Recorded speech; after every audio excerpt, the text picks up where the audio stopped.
Silent stars watched as the research vessel Morning Light drifted through the endless void of space. The ship's energy-efficient engines hummed quietly, maintaining a careful distance from their latest discovery. Inside the vessel's main research bay, Dr. Hannah Lee couldn't tear her eyes away from the readings on her scanner. "These readings can't be right," she muttered, tapping the screen with her slender finger. The energy signatures pulsing from the derelict ship ahead of them were unlike anything she had seen in her 15 years as a xenorchaeologist. The massive ship hung motionless against the backdrop of distant stars, its dark hull absorbing what little light reached this far corner of space. Despite centuries of exposure to cosmic radiation and micro-impacts, the vessel's hull remained remarkably intact. A name, barely visible under layers of space dust, caught the light of their search beams. UEA's THUNDRC. Dr. Jin Park floated over to her station, his magnetic boots clicking as they engaged with the floor. "Another piece of human garbage," he said, waving his hand dismissively. "Just like the last 3 we found in this sector." He peered at her readings and frowned. "Though I must admit, this one's better preserved than most." Hannah ignored his dismissive tone.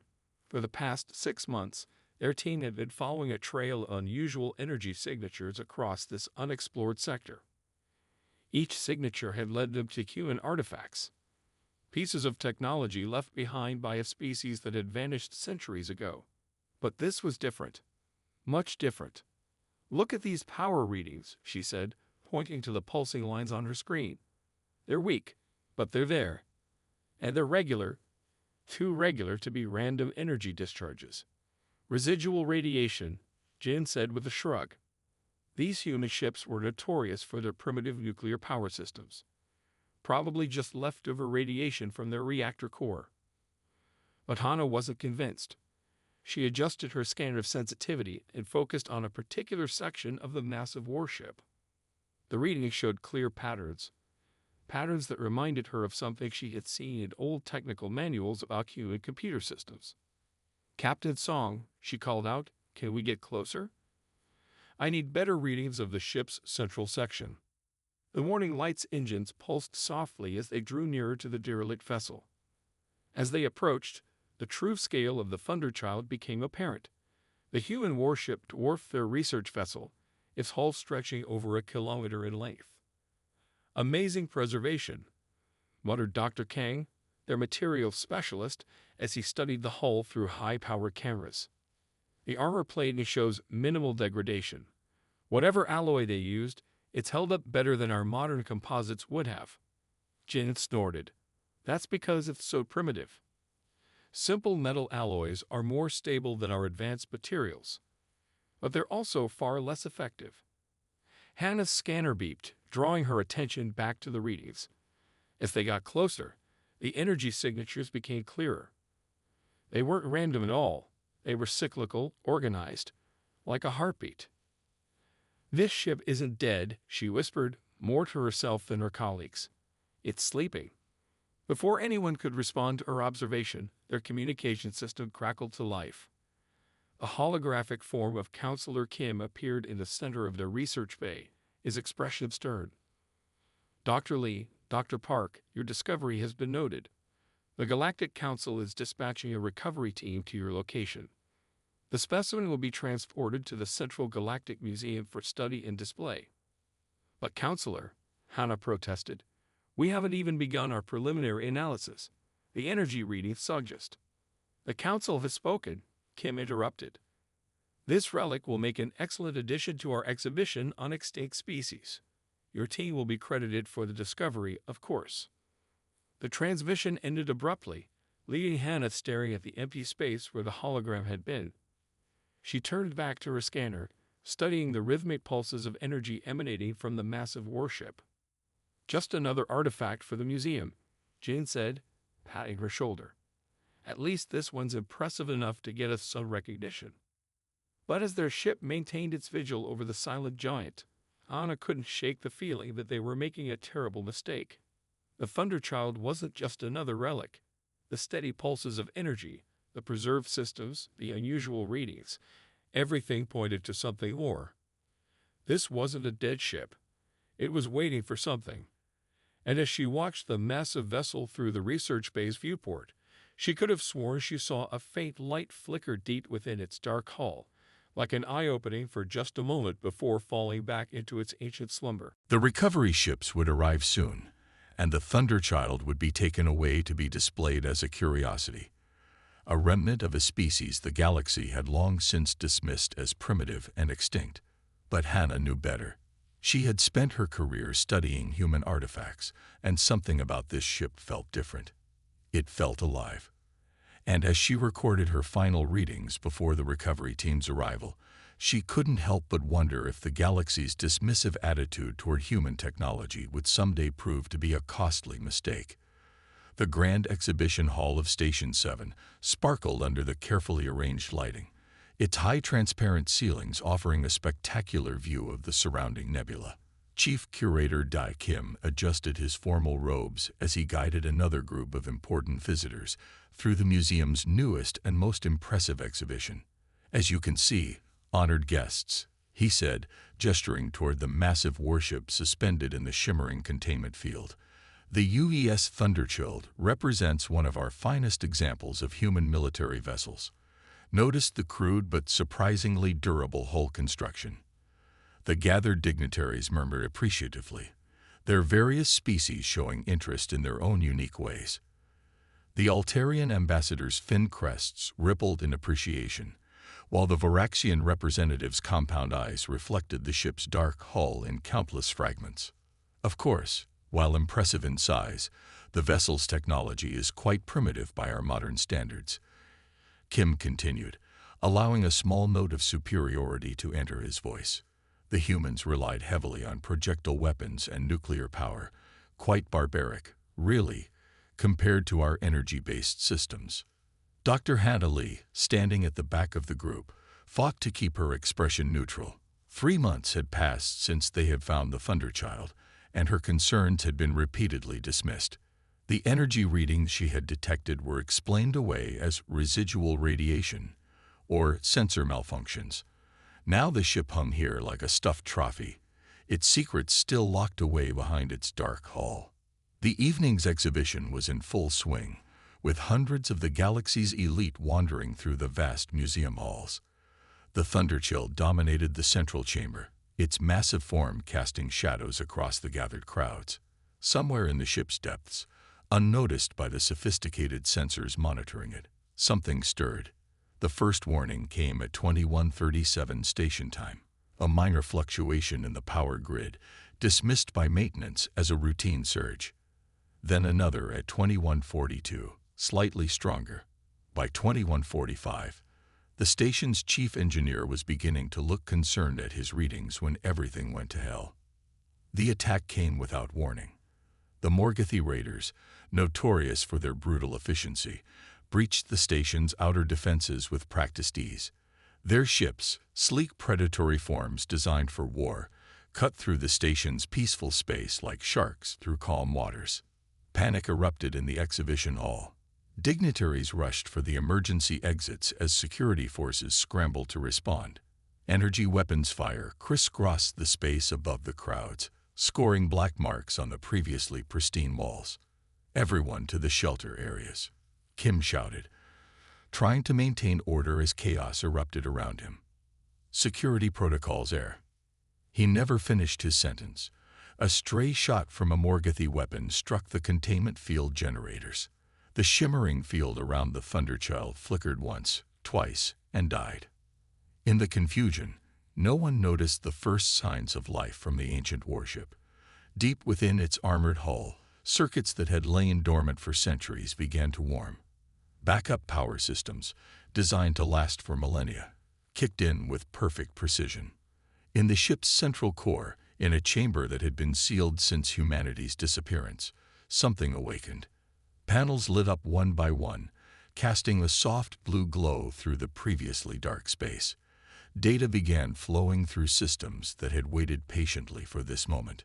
Araria, the ship's artificial intelligence, stirred to consciousness. Her first awareness was of danger. Her sensors, despite centuries of dormancy, immediately detected the weapons fire and hostile ships surrounding the station. Her second awareness was of change. The world she awakened to was not the one she had known. System initialization complete. Araya's voice echoed through the empty corridors of the Thunderchild, heard by no one. Detecting multiple hostile signatures. Combat protocols initiating. Beginning threat assessment. Throughout the massive vessel, long dormant systems came online. Weapon systems warmed up, their power signatures masked by the chaos of the battle outside. Repair protocols activated, beginning the process of checking and restoring any damaged systems. On the bridge, dark screens flickered to life, displaying tactical information in human military format. Araya's consciousness expanded through the ship's systems, analyzing the situation with inhuman speed. The station was under attack. Civilians were in danger. The attackers showed no regard for life or property. In the exhibition hall, Hannah noticed something that everyone else had missed. Through the transparent ceiling, she could see lights beginning to glow within the Thunderchild's hall. Not the reflected light of weapons fire or emergency beacons, but a steady, purposeful illumination that spread slowly through the ship's systems. She watched, heart pounding, as more and more systems showed signs of life. The ship that everyone had dismissed as a relic, as a primitive piece of human history, was awakening. And as she observed the methodical way the lights spread through the vessel's systems, she realized that the galaxy was about to learn a harsh lesson about underestimating human technology. The Thunderchild wasn't just awakening. It was preparing for war. And the Morgothi raiders had no idea what they had just unleashed. Commander Ta Sung watched through his ship's viewing screen as his elite boarding team attached their cutting tools to the ancient human vessel's hull. His mandibles clicked in amusement as the plasma cutters slowly melted through the primitive metal plating. Such simple construction, he said to his bridge crew, his translator converting his clicking speech into standard galactic common. The humans didn't even use phase-shifted armor. No wonder they went extinct. The boarding team's leader, Sub-Commander Rek, reported in through the comm channel. Hull breach in progress, Commander. These old metal alloys are surprisingly thick, but nothing can resist our cutters. The raiders had done this countless times before. Break into a ship or station, take what they wanted, and leave nothing but destruction behind. This time they had an extra prize, a genuine human warship to add to their growing collection of trophies. Be careful with the relic, Ta Sung ordered. I want it relatively intact for our trophy room. The humans may have been primitive, but size matters in a trophy collection, and this one is impressively large. A loud hiss echoed through the comm channel as the boarding team finally breached the hull. Rek's voice came through again, slightly distorted by interference. We're in, Commander. Air pressure is. Wait, that's strange. There's atmosphere in here. Before Ta Sung could respond, a new sound came through the channel. A clear, feminine voice speaking in perfect galactic common. Unauthorized entry detected. Lethal force authorized. What was? Rek's question cut off in a burst of static and screaming. The massive view screen on Ta Sung's bridge showed the boarding team's helmet feeds. Instead of the expected empty corridors filled with dead technology, they found themselves facing gleaming defense turrets emerging from previously hidden wall panels. Security doors slammed shut with devastating speed, trapping groups of raiders in separate compartments. Impossible. Ta Sung roared, rising from his command chair. All systems should be dead. This ship is centuries old. The raiders' energy shields, designed to stop modern plasma and laser weapons, prove useless against the human ship's ancient defense systems. High-velocity projectiles tore through the shields as if they weren't there, riddling the first wave of boarders with devastating precision. Fall back. Rek screamed through the comm. Fall back to the breach point.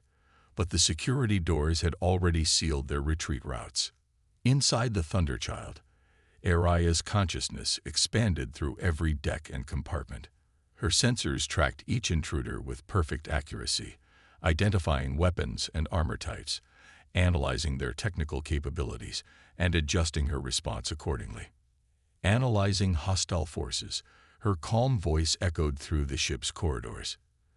Detecting energy shield technology, adjusting weapon parameters for maximum effectiveness. The raiders found themselves facing an enemy they couldn't understand. Centuries of technological advancement had left them unprepared for these simple but devastating weapons. Their shields, calibrated to deflect energy weapons, offered no protection against accelerated metal projectiles. "Get our people out of there," Ta Sung ordered, watching in horror as more of his elite boarding team fell to the ship's automated defenses. "Cut through the hull if you have to." But the Thunderchild wasn't finished. As the surviving raiders tried to retreat, maintenance drones emerged from hidden compartments. These small, efficient machines began sealing the hull breaches even as the raiders tried to escape through them. "Warning," Araya's voice announced to the trapped raiders. "You have entered a restricted military vessel without authorization. Surrender immediately or face termination." Tai Sung watched helplessly as his boarding team's life signs winked out one by one on his command display. The few survivors huddled behind whatever cover they could find, their advanced weapons useless against the ship's surprisingly mobile defense turrets. "This is impossible," his tactical officer whispered, mandibles trembling. "Their technology is primitive. We cataloged their weapons, simple projectile launchers, and basic automation. How are they beating our shields?" The answer became horrifyingly clear as they watched. The humans hadn't built their weapons to be impressive or advanced. They had built them to be lethal, reliable, and nearly impossible to stop. The raiders' modern technology, for all its sophistication, had never been designed to defend against such primitive but devastating attacks. In the museum's exhibition hall, Hannah Lee watched the Thunderchild's defense systems in action through the transparent ceiling. The ship that everyone had dismissed as a relic was systematically eliminating some of the most feared raiders in the galaxy with terrifying efficiency. "They never understood," she muttered to herself as she watched another section of the ship come alive. Human technology wasn't primitive. It was perfected. Commander Ta Sung, watching the last of his boarding team's signals fade, realized too late that he had made a terrible mistake. This wasn't a relic to be claimed. It was a sleeping predator that they had foolishly awakened. And as more systems throughout the massive warship began to power up, he realized with growing dread that this was only the beginning. The galaxy had mocked human technology for centuries. Now that technology was about to show them exactly why that had been a mistake. Commander Ta Sung's claws dug deep grooves into his command chair's armrests as he watched the last emergency beacon from his boarding team fade into silence. Around him, his bridge crew worked in tense silence, their movements sharp with fear as they monitored the awakening human vessel. "Call in the entire fleet," he snarled, his translator barely keeping up with his rage-filled clicks. "I want every ship we have here within the hour. That relic just killed 40 of our best raiders. I will have it destroyed if we can't capture it." Emergency signals flashed across the sector as the Morgothi raid fleet responded to their commander's call. Ships emerged from hiding places throughout nearby systems, their predatory forms converging on Station 7 like hungry wolves drawn to wounded prey. Inside the Thunderchild, Araya's consciousness expanded further. Her systems, dormant for centuries but maintained by clever redundancies and self-repairing mechanisms, came fully online one by one. She accessed the museum's databases through the now-broken containment field's data connections, absorbing centuries of history in microseconds. "Historical data acquisition in progress," she announced to her empty corridors, analyzing current galactic political situation, identifying hostile forces, Morgothi raiders, primary threat to civilian populations in sectors 7 through 12, calculating appropriate response protocols. Throughout the massive warship, automated repair systems activated. Small maintenance drones swarmed over damaged areas like metallic insects, sealing hull breaches and replacing damaged components with materials manufactured on the spot from raw matter stores that had waited centuries for this moment. Dr. Hannah Lee watched this process from the relative safety of the museum's secure observation room. Through the reinforced windows, she could see the Thunderchild's systems activating in waves, each new system coming online with perfect precision. "Look at the repair efficiency," she murmured to herself, recording everything on her datapad. They didn't just build this ship to fight. They built it to last forever. The museum's sensors, originally installed to monitor the relic for signs of radioactive decay, now recorded an astounding array of activities throughout the vessel. Power systems that had been dismissed as primitive nuclear reactors revealed themselves to be something far more sophisticated. Weapon systems that had been labeled as simple projectile launchers showed energy signatures that defied current understanding. Multiple hostile vessels detected. Araya's voice echoed through the ship, calculating threat level. Significant. Activating main weapon systems. Beginning power distribution to all combat essential systems. Outside the station, Ta Sung's fleet gathered. 30 warships, each bristling with the most advanced weapons the galaxy could produce, took up attack positions around the museum station. Their energy weapons powered up, shields hummed to full strength, and targeting systems locked onto the ancient human vessel. "This is impossible," Ta Sung's science officer reported, his mandibles clicking rapidly in agitation. "Commander, the energy readings from that ship, they're increasing exponentially. Systems we thought were simple decorations are activating. That vessel isn't just awakening, it's evolving." Inside the Thunderchild, Araya completed her analysis of the situation.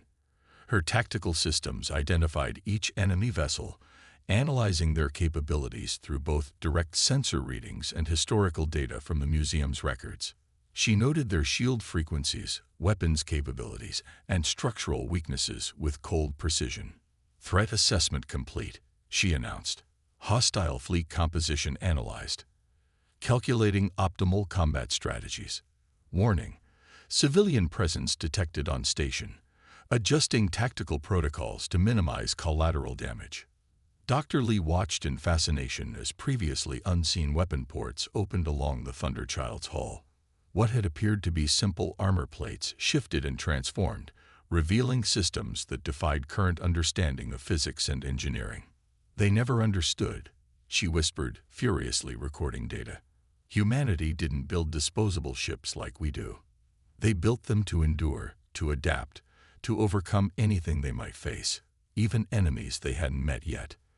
The Morgothi fleet tightened their formation, preparing for what they assumed would be a quick and decisive battle against an ancient relic.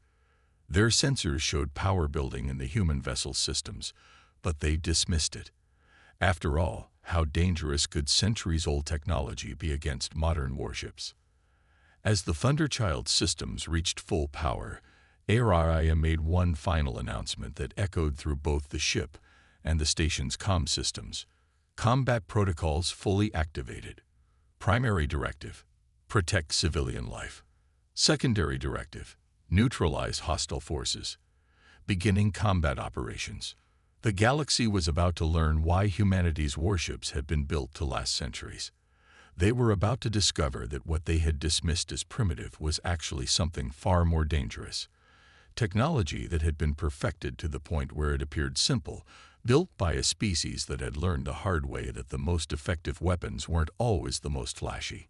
And as the Morgothi fleet prepared to attack, none of them realized they were about to become an object lesson in why underestimating human technology was a fatal mistake.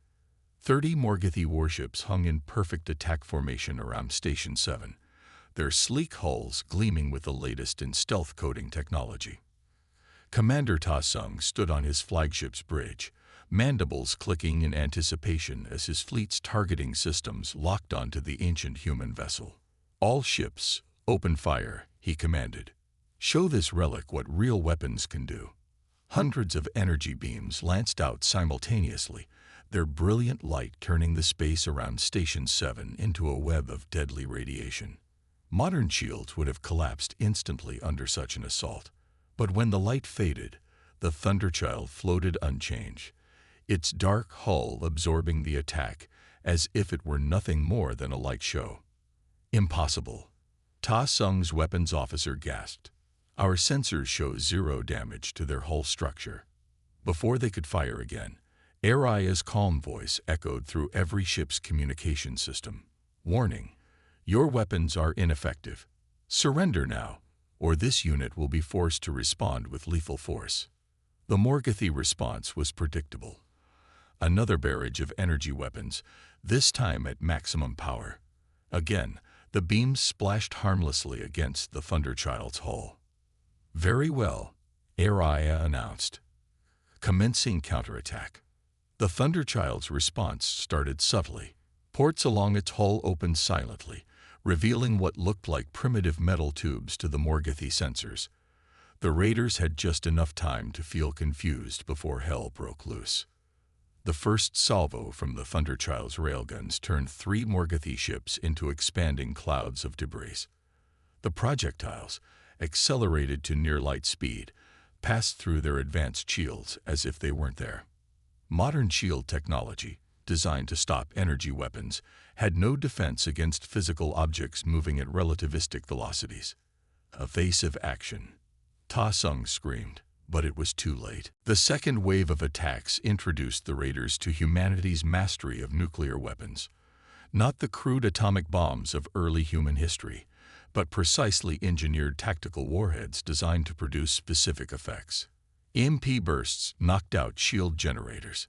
Shaped nuclear charges created focused beams of plasma that cut through hull armor like paper. Young Jun, a junior curator at the museum, watched the battle from the observation deck with a mixture of horror and fascination. He had spent years studying human military history, trying to understand their approach to warfare. Now, watching their technology in action, everything made sense. Their weapons weren't primitive, he said to no one in particular. They were perfect. The Morgothi fleet's formation broke as ships tried desperately to escape. Their energy weapons continued firing, but the Thunderchild ignored them, methodically picking off targets with weapons that hadn't been used in centuries but worked flawlessly. Inside the human vessel, Araya coordinated the battle with inhuman precision. Her tactical systems tracked every enemy ship, calculating optimal firing solutions that would minimize debris hitting the station. She ignored the flashy energy weapons splashing against her hull, focusing instead on eliminating threats in order of priority. Look at the precision, Dr. Hannah Lee said, recording everything she could. Every shot is calculated to either destroy or disable. There's no wasted energy, no showing off, just pure efficiency. The Morgothi fleet's sophisticated electronic warfare systems proved useless against Araya's quantum processors. Their stealth technology meant nothing to sensors that could track the displacement of space itself. Their advanced maneuvers were predicted and countered before they even began. Fall back. Ta Sung ordered as another volley of relativistic projectiles turned his ships into expanding clouds of plasma. Full retreat. Get us out of here. But the Thunderchild wasn't finished. As the surviving raiders tried to flee, they discovered another aspect of human military technology: the ability to disable faster-than-light drives at range. Ships found themselves trapped in normal space, unable to escape as the ancient warship methodically eliminated them. Analyzing retreat vectors, Araya announced calmly, calculating intercept solutions. Warning: attempts to flee will be met with lethal force. Surrender is still an option. The battle ended not with a dramatic explosion or a heroic last stand, but with the quiet efficiency that characterized all of the Thunderchild's actions. In less than 10 minutes, the most feared raider fleet in the sector had been reduced to scattered debris and a few intact but completely disabled vessels. Young Jun watched the final moments of the battle with understanding dawning in his eyes. "We've been looking at human technology all wrong," he said to the other observers. "We thought they were primitive because their weapons were simple, but they weren't simple. They were refined, perfected. Every system stripped down to its most essential form, designed to do one thing perfectly: win." As the disabled Morgothi ships floated helplessly in space, Araya's voice transmitted one final message. Combat effectiveness assessment complete. Threat neutralized. Beginning recovery operations for survivor retrieval. The galaxy had just learned an expensive lesson about human technology. They had mistaken refinement for primitiveness, perfection for simplicity. And in doing so, they had discovered why humanity's warships had been built to last centuries. They were waiting for the moment when the galaxy needed to learn that lesson. The Grand Council chambers of the Galactic Assembly fell silent as senior researcher Min Su took his place at the speaker's podium. Above him, thousands of representatives from every spacefaring race filled the circular tiers, their attention fixed on the elderly scientist. The recent battle at Station 7 had shaken the galaxy's understanding of technology to its core. Honored representatives, Min Su began, his voice steady despite his nervousness. I stand before you today to present our analysis of the recent incident involving the human warship Thunderchild. What we discovered has forced us to completely reevaluate our understanding of human technology. Holographic displays activated around the chamber, showing detailed scans of the Thunderchild systems. Min Su gestured to the first display, which showed the ship's hull structure. We believe their armor was primitive because it used physical materials instead of energy fields. We were wrong. The hull is composed of self-repairing metamaterials that actively adapt to damage. It doesn't just stop attacks, it learns from them. The council members murmured as the display showed footage of the Thunderchild's hull absorbing energy weapons fire. The material seemed to ripple and shift, dispersing the energy harmlessly throughout its structure. Their weapons, Min Su continued, bringing up the next display, which we dismissed as simple projectile launchers, are actually mass drivers capable of accelerating objects to near-light speed with perfect precision. They don't need exotic energy weapons because they mastered the basic principles of physics to their ultimate conclusion. An Altarian representative stood, his fin crests rippling with agitation. But surely their computer systems, their AI, must be primitive compared to our quantum networks. Min Su shook his head slowly. That's perhaps our most humbling discovery. Araya, the Thunderchild's AI, operates on principles we barely understand. While we focused on making our systems more complex, humans found ways to make theirs simpler but more effective. He brought up footage from the battle, showing how ARIA had coordinated the ship's defenses with impossible precision. Our AIs try to process every possible outcome. ARIA simply identifies the perfect solution instantly. It's like comparing a library of books to a single sentence that contains all knowledge. The chamber erupted in heated discussion. Species that had long prided themselves on their technological superiority found themselves facing an uncomfortable truth. They had been surpassed centuries ago by a species they had dismissed as primitive. But how? Demanded a Voraxian delegate, their compound eyes flashing with confusion. How did we misunderstand so completely? Dr. Hannah Lee, who had been invited to the session as a witness, stood up from her observer's seat. Permission to address the council. After receiving a nod from the council speaker, she continued, "We misunderstood because we were looking for complexity. Humans went the opposite way. They sought perfection through simplification. Their technology doesn't look advanced because they removed everything unnecessary, leaving only what worked best."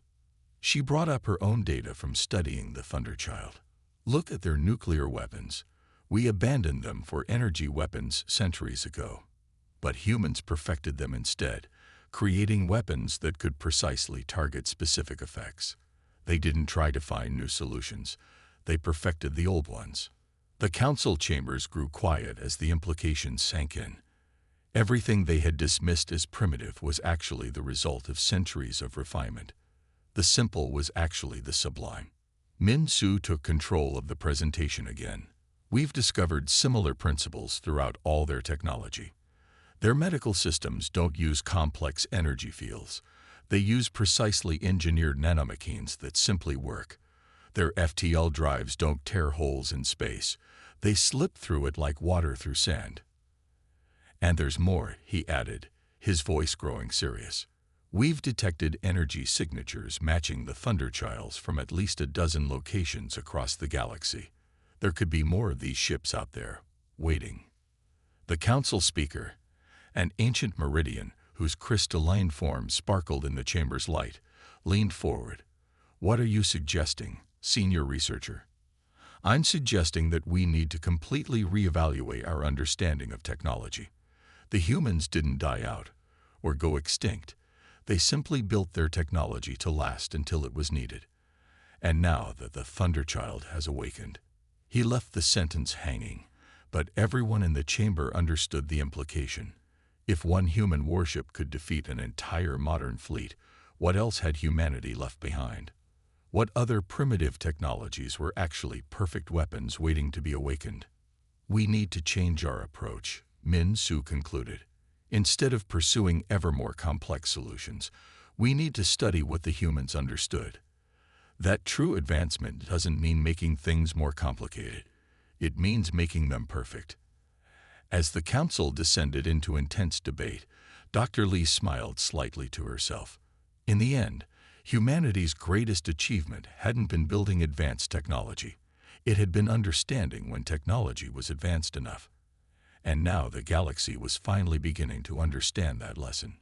1 year had passed since the Battle of Station 7, and the galaxy had changed in ways no one could have predicted. The great exhibition hall where the Thunderchild had once hung as a curiosity was now a center for technological research, with scientists from every species gathering to study what they had once dismissed as primitive.